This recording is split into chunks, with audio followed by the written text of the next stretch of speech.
Just imagine if you get a notification and your phone is still locked, you did not interact with the phone, and you get camera access, and the hacker can actually access the camera. He can open files, live camera I'm talking about, without even interacting. Like your phone is just on your table and you get live access. And not just that, your banking applications are also not safe. Just imagine the phone is lying around and the hacker actually interacts remotely and open up application. Hi guys, first of all, disclaimer, this is not an offensive video. This is from cybersecurity point of view, how to secure yourself from a zero click or 0-day vulnerability. So this video is basically divided into two parts. The first part would be the informative part and the second part would be how it works practically. So this video will be all about 0-day and 0-click exploit, and I'll be explaining everything that you need to know about 0-day 0-click and how it works and the working behind the scenes and how you can protect yourself from these kind of attacks. So by the way, my name is Priyank and this video timestamps are available in the first comment as well as in the description. So without wasting time, let's start with the video after the intro.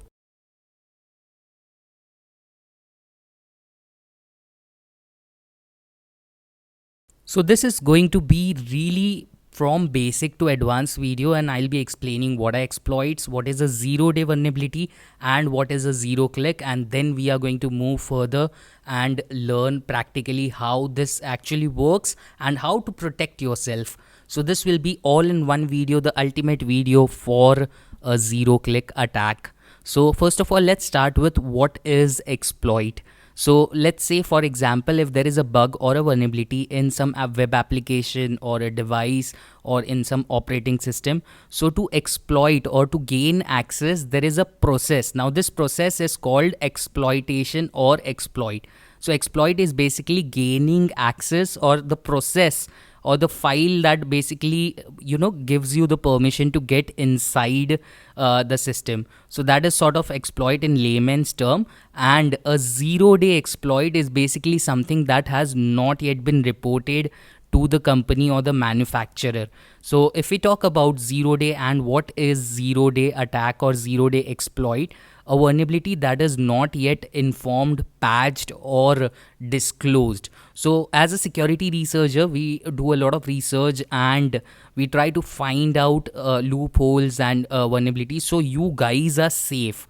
If we find out some loopholes, that has to be reported and a specific CVE or a specific unique number has been given to a vulnerability that is commonly available in most devices, and then the company or the manufacturer or whoever is responsible for the security, basically they release the patch and the vulnerability is fixed with security updates. So a 0-day exploit or 0-day vulnerability is something that is not yet disclosed. It is newly found and it is not yet informed to the company or the manufacturer or the security team, or not commonly available. So that is the concept between a 0-day exploit. Now let's talk about how the exploitation usually works. And in most cases, exploits basically works either by you installing the app. That is the most common way. That's why we basically tell do not install apps other than Play Store, or do not install unknown APKs in Android or third-party apps and all those things. But if we talk about a 0-day or 0-click, basically, it's basically something where you do not install the application. The second method of usually exploiting is via a link. And once you click on the link, you basically there is some scripts or something running on, and usually that is how the things work on. But a 0-click is basically something that usually happens when you just get a notification even without you interacting with the device.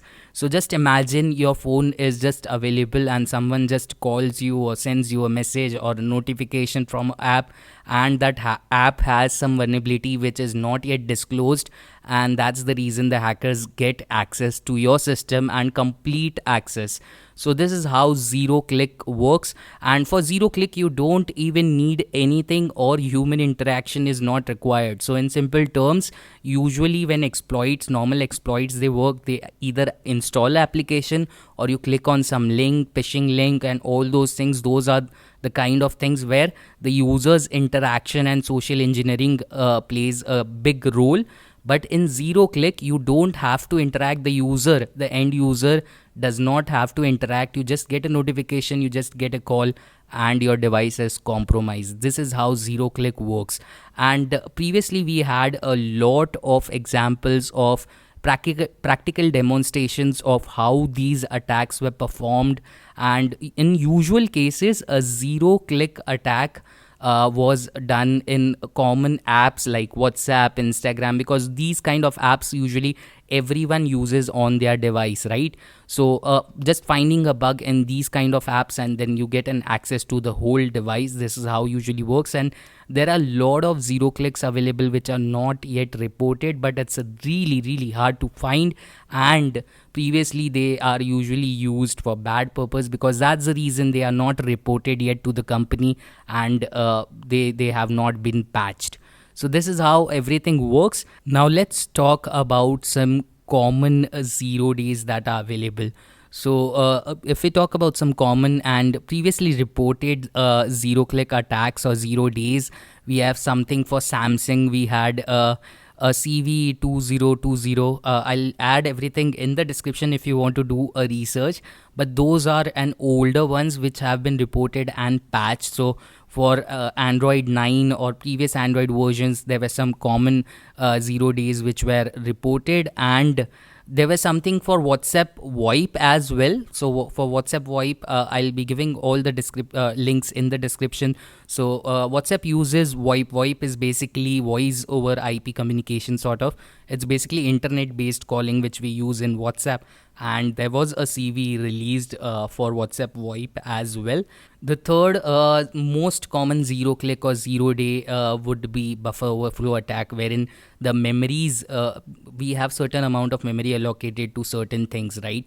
So for example, kernel uses certain amount of memory, and in background, even if you don't use your application or your phone, there's something that is going on, background refreshes, and even your phone is running, the display is being powered, and there is certain memory. So basically buffer overflow attack is something like, you, in simple terms, in layman terms, you basically go out of the attack vector, that is the buffer basically overflows. It's just like, in simple terms, layman's term, let's say if you have a glass of water and if it overflows, it spills out. So this is how it works. So that spill out water would go somewhere else, right? So you can access various parts of the memory.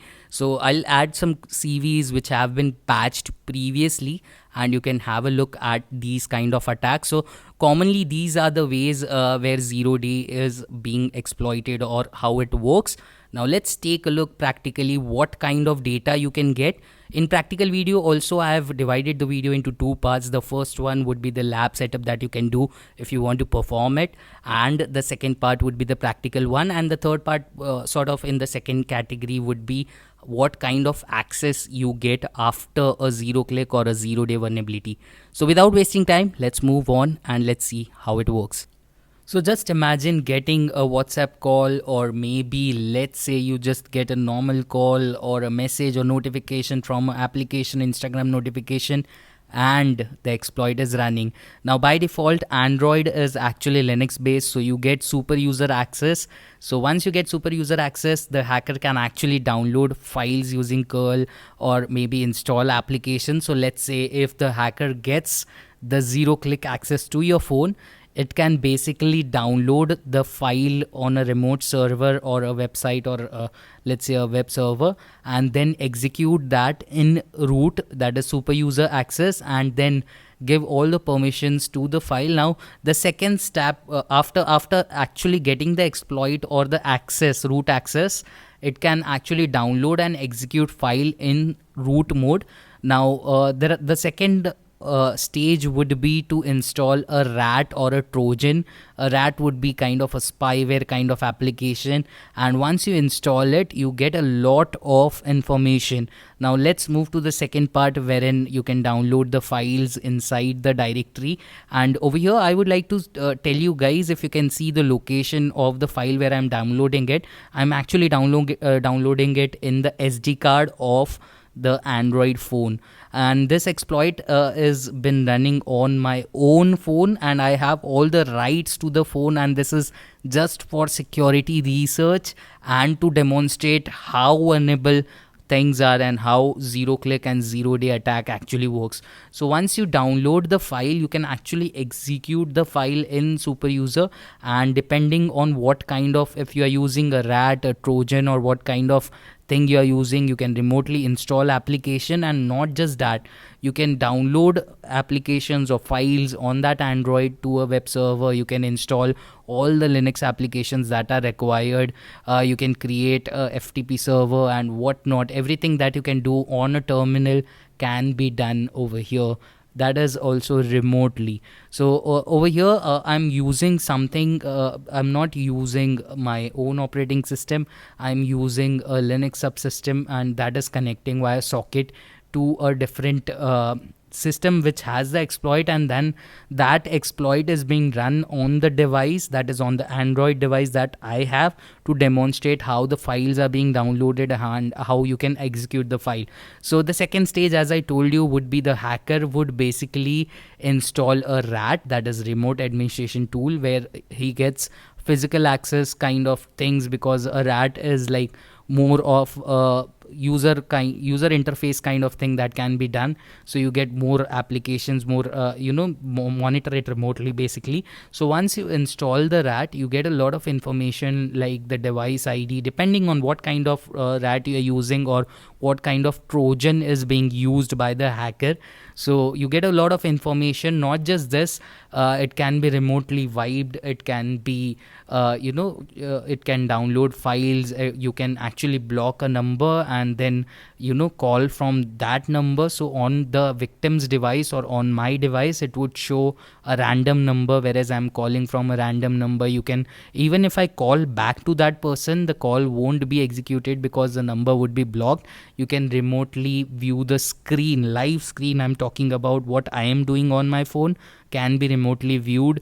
And not just that, you can actually change permission of the files, that includes permission of the application as well. You get remote access, you will be able to view live camera even if the phone is locked.